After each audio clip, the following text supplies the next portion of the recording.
Habang papasugod na ang hangal na si Feng Zhenting ay agad naman itong binalaan ng Taba Ching na guro, na nagsasabi na hindi pa sinasabi na maglaban na kayo kaya wag nito suwiin ang patakaran ng paaralang ito.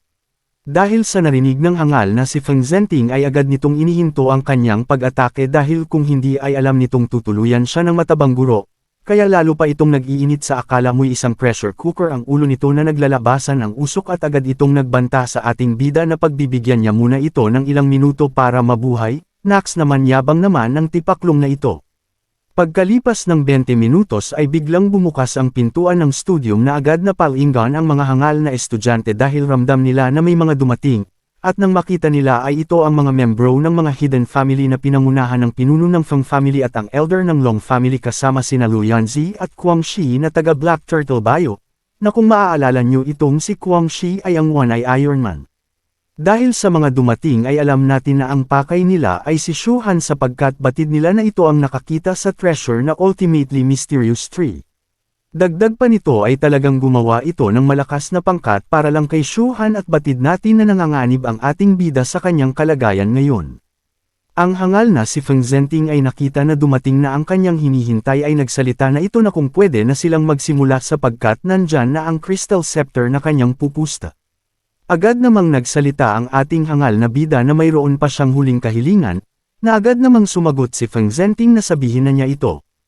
Agad naman itinuro ni Shu Han ang crystal scepter na hawak ng bukhayo na ibigay ito sa kanilang guro dahil ito ang magiging saksi dagdag pa nito na baka itakbo ito kapag nanalo siya. Sa narinig ng hangal na si Feng Zhenting ang sinabi ni Shu Han ay napamura na lang ito at nagsabi na treasure ito ng Feng family kaya hindi pwedeng ipahawak sa kung kani-kaninong mga tao.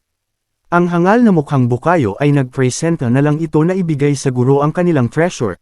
At sinabi nito sa kanyang hangal na anak na kung matalo niya si Shu Han ay imbitahin niya ito sa kanilang bahay. Dahil masyadong kampante ang mga hangal na manalo ay agad na itong nag-isip sa mga susunod na kanyang gagawin dahil batid niya na mananalo ang kanyang anak na si Feng Zhenting. Dagdag pa nito na ang pinakamahalagang bagay sa ngayon ay makuha ang impormasyon tungkol sa treasure na ultimately mysterious tree. Dahil hawak na ng Taba Ching ang treasure na crystal scepter ay agad na nitong inumpisahan ang laban. Dahil nag-umpisa na ang laban ay agad nang tinanggal ng hangal ang nakabalot sa kanyang kamay at makikita natin na ito ay napapalibutan ng pulang aura ang kamay nito.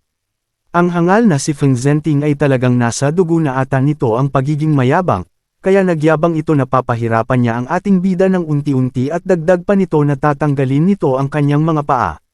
Maya-maya pa ay agad na itong umatake at nagsasabi na ipapakita niya ang best skill ng Feng family. Ang mga hangal na estudyante na batid ang skill na tinukoy ni Feng Zhenting, na ito ay ang Dragnet Fist na ang Feng family lang mayroon nito dagdag pa ng hangal na ang skill na ito ay talagang napaka-makapangyarihan. Si Lu Yanzi na batid din ang lakas ng skill na ito ay nag-alala ito sa sasapitan ng ating bida dahil batid nito na brutal ang pinsala ang matamaan nito. Habang nasa ere ang hangal na si Feng Zhenting ay panay naman ang dol-dol na mga hangal na estudyante na nagtatanong kung bakit hindi gumagalaw ang ating bida, dahil kapag natamaan siya ng atake ay tiyak na malala ang sasapitan nito. Ang hangal na ating bida ay talagang sinadya niyang saluhin ang atake ng hangal na si Feng Zhenting, at sa isip-isip ng ating bida ay para makuha niya ang Holy Heavenly Skill ay kailangan niya ng dugo at mga ugat ng Ferocious Beast. Dagdag pa nito na ang pinakamahalagang sangkap ay ang tanggapin ang mga atake ng kanyang kalaban para ma-refine ang kanyang katawan. Maya-maya pa ay tumama na nga sa ating bida ang pinagmamalaking skill ng mga Feng family. Dahil sa nakita na hindi umubra ang atake ay bigla na lang napaatres ang hangal na si Feng Zhenting, at tila gulat na gulat ito at nagtataka na nagsasabi na anong klaseng katawan ang mayroon itong si Shu Han. Ang hindi alam ng hangal ay naka-tank build ang ating bida na naka-item ito ng 100,000 na Blade of Armor ang mga ML gamer lang makakagets ng joke na ito. Balik tayo sa kwento dahil napa-address itong si Feng Zhenting ay napansin ito ng mga estudyante na baka ang kapangyarihan ni Shu Han ay paranormal power na may mataas na depensa. Dahil nag-umapa ang kay-abangan ng hangal na si Feng Zhenting ay nagyabang na naman ito na nagsasabi dahil mataas ang depensa nito ay ipapakita na niya ang tunay na lakas ng Dragnet Fist. Maya-maya pa ay pinaulanan si Shu Han ng katakot-takot na mga suntok na kung ating pagmamasdan ay tila wala itong epekto sa ating bida. Maya-maya pa ay tapos na umatake ang hangal ay nalaman naman ng ating bida na hindi ito Dragnet Fist ang ginamit na atake ni Feng Zhenting, dahil ang ginamit nitong atake ay ang tinatawag na evil method kaya namangha ang ating bida at sa isip niya na ang Feng family ay may kaugnayan sa evil forces. Ang hangal na si Feng Zhenting ay tumatawa ito dahil batid nito na nagamit niya ang dark energy, at nagsabi pa ito na ang ginamit niyang atake ay nakakatanggal ng pagiging cultivators kaya dagdag pa ng hangal ay basura na ngayon ang ating bida. Hindi rin nagtagal ay umatake na ulit itong hangal na si Feng Zhenting na nagsasabi na kulang pa ang kanyang natamo dahil puputulan niya pa ang kanyang mga paa para kusa na itong lumuhad sa kanya, at sabay ang pagsugod nito sa ating bida. Ang hangal na tatay ni Feng Zhenting ay isa ring sukdulan ang kay-abangan kaya sinabi nito na natutunan na nga ng lubos ang Dragnet Fist kaya dito na matatapos ang laban. Maya-maya pa ay bigla na lang hinawakan ni Shu Han ang kamay ng hangal na si Feng Zhenting at ibinalibag niya ito sa lupa at nagsasabi na napakahangal nito.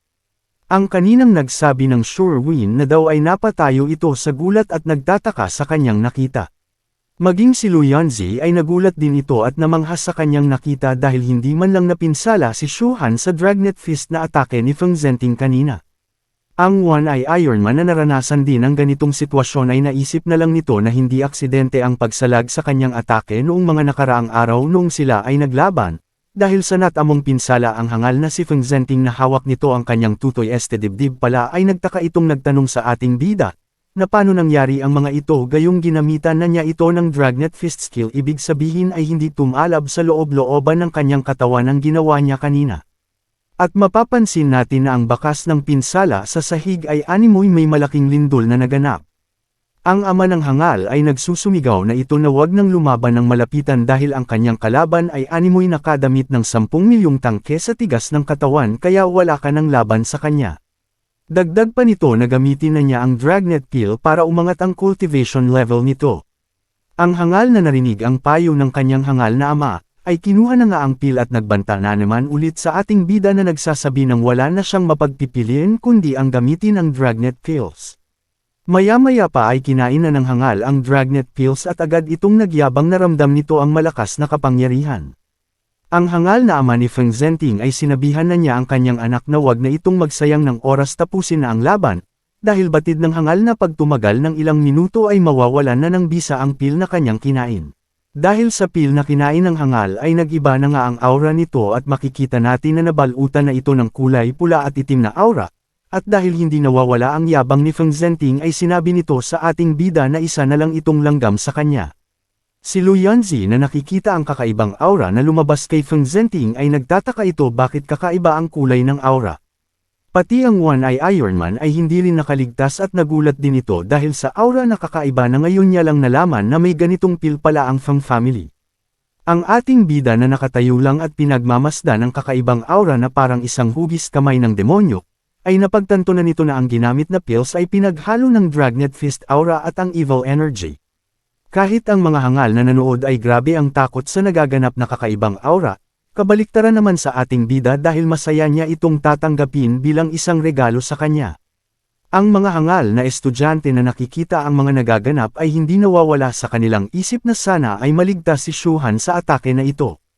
Ang ating bida na handa na nitong saluhin ang buong atake ng hangal na si Feng Zhenting ay nakatitig na lang ito sa paparating na malaking aura na hugis kamay. Maya-maya pa ay bigla na lang may kung anong bagay ang lumabas sa kanyang tutoy ay dibdib pala na isang kulay ginto na aura. Ang kulay ginto na aura ay ito pala ang ultimately mysterious tree na kayang mag-absorb ng kahit anong lakas na atake, at dito nga ay kanya itong hinigup gamit ang treasure na ultimately mysterious tree para ma-fertilize ang aura nang sa gayon ay ma-absorb niya ito at ma-refine. Dahil sa ginawang paghigop ng aura ni Shu Han ay nagtataka na lang ang mga hangal at hindi makapaniwala sa kanilang nasasaksihan. Si Feng Zhenting na nakita ang paghigop ng aura ay hindi ito naniniwala kaya agad muli itong umatake ng isa pang atake ngunit ganoon pa din ang ginawa ng ating bida, hinigop niya lang ulit ang atake ng hangal na si Feng Zhenting. Dahil hindi umubra ang atake ng hangal ay napatanong na lang ito sa kanyang isipan kung bakit hindi tinatabla ng atake si Shu Han. Dagdag pa ng hangal siguro may problema sa pills na kanyang nakain. Ang hangal na bukhayo ay nagtatakang nagsasabi na ang kanilang peel ay hindi tumalab sa ating bida at paano ito nangyari. Dahil sa peel na kinain ng hangal na si Feng Zhenting ay tapos na ang oras kaya ang susunod ay ang side effects nito na kung saan ay sasakit ng tudo ang ulo nito. Dahil sa nararamdaman na sakit ay napayuko na lang ang hangal sa lupa at namimilipit sa sakit, ay anyabang pa more. Pati ang bukhayo na alam ang side effect ng pill ay nag-alala ito sa kanyang anak. Si Shuhan na alam ang side effects ng pill ay nilapitan niya ang hangal na si Feng Zhenting at sinabihan na masakit ba ang nararamdaman mo dahil sa pill. Pero dahil mabait ang ating bida ay tinulungan niya ito upang mawala ang sakit ng kanyang ulo at agad nitong tinusok ng kanyang daliri sa ulo ng hangal na si Feng Zhenting. Maya-maya pa ay nawala na ito ng malay at may malaking mabolo na tumubo sa ulo nito. Dahil nawalan na ng malay ang hangal na si Feng Zhenting ay diniklara niya na siya ang nanalo sa kanilang laban. Sa mga nangyari at nasaksihan ng mga estudyante ay nagbunyi sila dahil sa pagkapanalo ni Shuhan kahit na ito ay dinaya ng Feng family ay batid nila na may kakaibang skill na tinataglay si Shuhan. Hindi rin nagtagal ay agad nang lumapit si Shuhan sa kanyang guro na taba Ching Ching para kuhain ang treasure na kanyang napanalunan. Ang mataba na guro na batid nito na si Shuhan ang nanalo ay akma na niya itong iaabot kay Shuhan ay bigla na lang may nagsalita na wag itong ibigay kay Shuhan. Ang hangal na nagsalita ay ang ama ni Feng Zhenting na pinuno ng Feng family, na nagsasabi na ang Crystal Scepter ay greatest treasure ng Feng family kaya ibalik muna ito sa kanya, at dagdag pa nito na wag silang mag-alala dahil ibibigay niya din ito pag napagkasunduan na ng kanyang kapamilya. Sa narinig ng ating bida ay agad itong nagsalita na baka balak lang ng Feng family itakbo ang Crystal Scepter.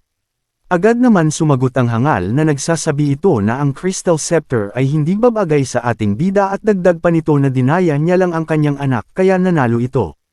Kaya ang kanilang mga kapamilya ay ayaw pumayag sa resulta ng laban. Ang ating bida ay nagsalita ito sa kanyang guro na sinabi nito na ano ang kanilang gagawin dahil hindi sila tumupad sa kanilang kasunduan. Ang mataba na guro ay agad nagsalita na ayon sa kasunduan ng mga kalahok sa labanan ay i-declare niya na ang Crystal Scepter ay mapupunta kay Shuhan dahil ito ang nanalo. Dahil sa narinig ng hangal na pinuno ay agad itong nagalit na animoy isang takure na umuusok sa galit na nagsasabing sino itong mataba na ito at bakit ito nakikialam sa kanila, dagdag pa nito na ibigay na sa kanya ang Crystal Scepter kung gusto pa nitong mabuhay. Habang nagkakaroon ng agromento ay sumabat naman itong One Eye Iron Man na masyado pang bata at inosente si Shuhan upang mapa sa kanya ang treasure na Crystal Scepter. Ang isang hangal na elder ng Lang family ay nagsalita na din ito at nagyabang na hindi porket natalo niya si Feng Zhenting ay makukuha na niya ang Crystal Scepter. Dagdag pa nito na maswerte pa ito dahil buhay pa siya ngayon. Pati si Sexy Lu Yanzi ay sinabihan na din si Shuhan na dapat sa umpisa pa lang ng laban nila ay hindi na sana pa hiniling nito ang Crystal Scepter, dahil pati tuloy ngayon madadami ang kanilang guro sa kanyang pinasok na gulo. Ang taba Ching Ching na guro na narinig lahat ng mga sinabi ng mga hangal ay nagpasya na ito na ang treasure na hawak niya ay ibibigay niya sa nanalo dahil siya ang saksi sa naganap na labanan, kaya kahit ang Feng family ay walang karapatan na itanggi ang pagkapanalo ni Shuhan. Dahil iniaabot na ng guro ang treasure ng Feng family kay Shuhan ay agad itong sumigaw na nagmumura ang bukhayo at sinabihan pa ang guro na bingi ito. At tila walang naririnig kasabay nito ay ang malakas na pag-atake patungo sa mataba na guro.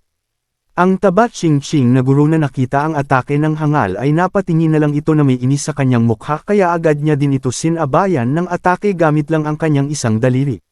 Maya-maya pa ay nagsalubong na ang kanilang mga atake at sa lakas ng atake ng guro, ay halos kainin lang nito ang atake ng hangal na bukhayo kaya tumagos ito patungo sa katawan nito sanhi ng pagtilapon ng hangal. Kung umabot ka sa video na ito, ibig sabihin na gustuhan mo ang kwento, kaya naman humihingi ako ng kaunting suporta kahit isang like lang. Kung nais nyo naman na malaking suporta ay huwag nyo kalimutan pindutin ang subscribe at notification bell para buwan naman ka kung may i-upload ako na bagong video. Salamat mga hangal.